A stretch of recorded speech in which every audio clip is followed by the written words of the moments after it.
একেবারেই তাই। দেখো, গোটা উত্তর 24 পরগনা জেলা জুড়ে ইতিমধ্যেই চিরুনি তল্লাশি শুরু করা হয়েছে। পুলিশকে দুই ভাগে বিভক্ত করে দেওয়া হয়েছে। একটা গ্রুপ, পুলিশের যে স্পেশাল গ্রুপ, তারা কিন্তু গোটা যে উত্তর 24 পরগনার বর্ডার এলাকা রয়েছে সেই বর্ডার এলাকাকে সিকিউর করার চেষ্টা করা হচ্ছে।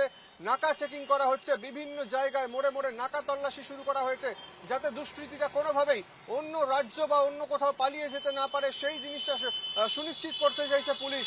গতকাল রাত্রির থেকেই কিন্তু এই নাকা তল্লাশি সেটা শুরু হয়ে গিয়েছে, বর্ডার সিল করে দেওয়া হয়েছে।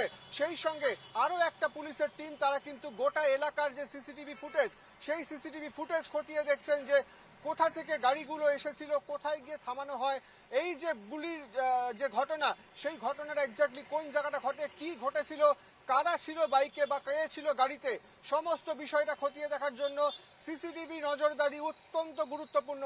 যার পরিপ্রেক্ষিতে গতকাল রাত্রেবেলায় কিন্তু বারাসাত পুলিশ সুপার যিনি রয়েছেন এনপি পুষ্পা, তিনি কিন্তু ঘটনাস্থলে চলে যান। তারপরেই সেখানে দেখা যায় রাজ্য পুলিশের ডিজিপি সিদ্ধিনাথ গুপ্তা, তিনিও কিন্তু ঘটনাস্থলে চলে যান।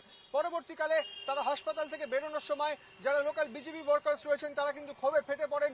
দুষ্কৃতীদের দ্রুত গ্রেপ্তারের দাবিতে তারা কিন্তু ডিজিপির গাড়ি আটকান। পরবর্তীকালে বিশাল সেন্ট্রাল ফোর্স তারা কিন্তু কর্ডন করে তাদেরকে সেখান থেকে বের করে দেয়। তারপরেই কিন্তু ডিজিপি এবং পুলিশ সুপার তারা কিন্তু মধ্যমগ্রাম থানায় যান, যেহেতু যেইখানে ঘটনাটা ঘটেছে সেইটা মধ্যমগ্রাম থানার অন্তর্গত। সেই পরিপ্রেক্ষিতে তারা মধ্যমগ্রাম থানায় যান, যাবতীয় যে পেপার ওয়ার্ক সেগুলোকে সম্পন্ন করা হয়। তারপরে কিন্তু একেবারে জোর কদমে অপারেশনের নামে উত্তর 24 পরগনা সহ ওয়েস্ট বেঙ্গল পুলিশের বিভিন্ন উইংসকে কিন্তু এই মুহূর্তে কাজে লাগানো হচ্ছে।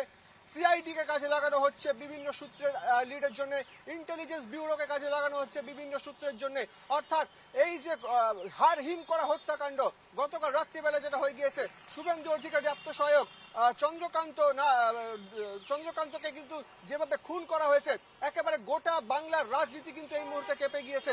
সেই সঙ্গে তার যে ড্রাইভার রয়েছে বুদ্ধদেব বেরা, তিনিও কিন্তু অত্যন্ত সংকটজনক অবস্থায় শহরের একটি বেসরকারি হাসপাতালে ভর্তি আছেন। তিনি, তার যে বয়ান সেটাও কিন্তু যথেষ্ট গুরুত্বপূর্ণ, কারণ তিনি কিন্তু অন্যতম প্রধান সাক্ষী এই ঘটনায়। কি ঘটনা ঘটেছিল সেটা কিন্তু তার মুখ থেকে পুলিশ জানতে পারে বয়ান হিসেবে।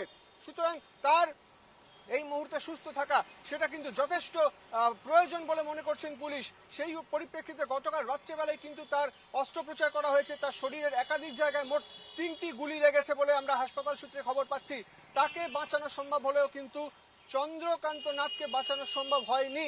অর্থাৎ সেই পরিপ্রেক্ষিতে কিন্তু বলাই চলে যে শুভেন্দু অধিকারীর মতো হাই ভোল্টেজ একজন নেতা, যার আত্মসহায়ক প্রায় 6 বছর ধরে তিনি ছিলেন, বা প্রাক্তন বায়ুসেনার কর্মী ইনি, পরবর্তীকালে অবসর সময় তিনি শুভেন্দু অধিকারীর আত্মসহায়ক যে তালিকা সেই তালিকায় যোগ হন। অত্যন্ত ঘনিষ্ঠ ছিলেন শুভেন্দু অধিকারী। সেই সঙ্গে মধ্যমগ্রাম অঞ্চলে যেহেতু তিনি থাকতেন, সেখানকার যারা বিজেপি কর্মী তাদেরও কিন্তু খুব কাছের ছিলেন এই ব্যক্তি। সেই পরিপ্রেক্ষিতে কালকে কিন্তু গোটা হাসপাতালে প্রায় হাজার হাজারে মানুষ তারা কিন্তু এসে জড়ো হন, তারা কিন্তু বিক্ষোভ প্রদর্শন করেন, কান্নায় ফেটে পড়েন। শ্যামাশ্রী, একেবারে মধ্যমগ্রামের মানুষের কি প্রতিক্রিয়া পাচ্ছ ওই অঞ্চলের মানুষের যেখানে এই ঘটনা ঘটেছে?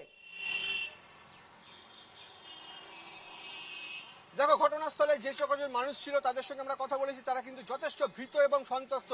কারণ চোখের সামনে এরকম ঘটনা বা এরকম ঘটনার খবর পাওয়া তাদের বাড়ির একদম চৌহদ্দির মধ্যে, সেটা কিন্তু যথেষ্ট তাদের মনে দাগ কেটেছে। চন্দ্রনাথ রথ, তিনি কিন্তু যথেষ্ট এলাকায় পরিচিত ছিলেন, পরিচিত মুখ ছিলেন, সকলের একেবারে সজ্জন মানুষ ছিলেন বলে তিনি বলছেন, সবাই বলছেন। সুতরাং তার সঙ্গে যে অন্যান্য মানুষের কানেকশন, বিজেপি সমর্থকদের কানেকশন, সেটাও কিন্তু যথেষ্ট ছিল, যে কারণে বহু মানুষকে কালকে দেখা গেছে ভিভাসিটি হসপিটাল নার্সিংহোমের বাইরে কিন্তু তারা কান্নায় ফেটে পড়েছেন, বিক্ষোভ প্রদর্শন করছেন, দোষীদের অবিলম্বে শাস্তির দাবি করছেন তারা।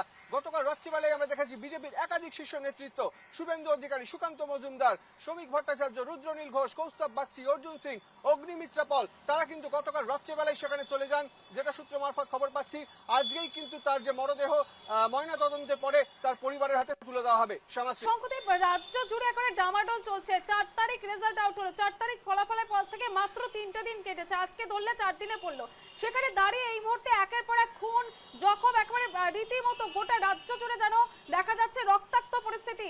সাধারণ মানুষ কি শান্তির বাংলা পাবে? তারা কি বলছেন, তারা কি পরিস্থিতিতে রয়েছেন, কতটা আতঙ্কিত বাংলার মানুষ এই মুহূর্তে দাঁড়িয়ে, যেখানে এই ধরনের হাই ভোল্টেজ মানুষরা তারাই নিষ্কৃতি পাচ্ছেন না?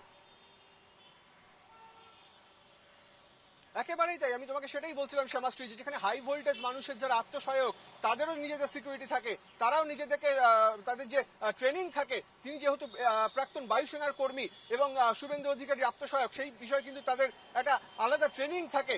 সেই মানুষরা যদি এরকম ভাবে গুলিতে ঝাঁঝরা হয়ে যান, একেবারে প্রকাশ্যে রাস্তার মধ্যে গাড়ি থামিয়ে রেকি করে তাদেরকে যদি এভাবে খুন করা হয়, তাহলে সাধারণ মানুষের নিরাপত্তা কোথায়? এই নিয়ে কিন্তু প্রশ্ন চিহ্ন থেকে যাচ্ছে।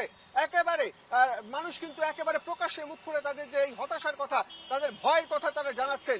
সেই পরিপ্রেক্ষিতে যেটা আমরা খবর পাচ্ছি, মোট 3 জন দুষ্কৃতী এই ঘটনার সঙ্গে জড়িত। একজন ছিলেন পার্সোনাল গাড়িতে, যে গাড়ি এই সিদ্ধিনাথ রথের, এই যে চন্দ্রকান্ত রথের গাড়ি আটকায়। পরবর্তীকালে দুদিক থেকে দুটি বাইক আসে, বাইক আরোহীরা হেলমেট পরেছিলেন, সেই বাইক আরোহীরাই গুলিতে ঝাঁঝরা করে দেন। একাধিক গুলি লাগে এই চন্দ্রনাথ রথের শরীরে, 3টি গুলি লাগে তার যে ড্রাইভার রয়েছেন বুদ্ধদেব বেরা, তার শরীরে। তড়িঘড়ি তাদের দুজনকেই নিয়ে যাওয়া হয় লোকাল ভিভাসিটি হসপিটালে। সেখানে চন্দ্রনাথ রথকে মৃত বলে ঘোষণা করা হয় এবং অবস্থা বেগতিক বুঝে তার যে ড্রাইভার, তাকে কিন্তু কলকাতা বেসরকারি হাসপাতালে শিফট করা হয়েছে বলে আমরা জানতে পারছি। গতকাল রাত্রিবেলায় তার অস্ত্রোপচার সম্পন্ন হয়েছে।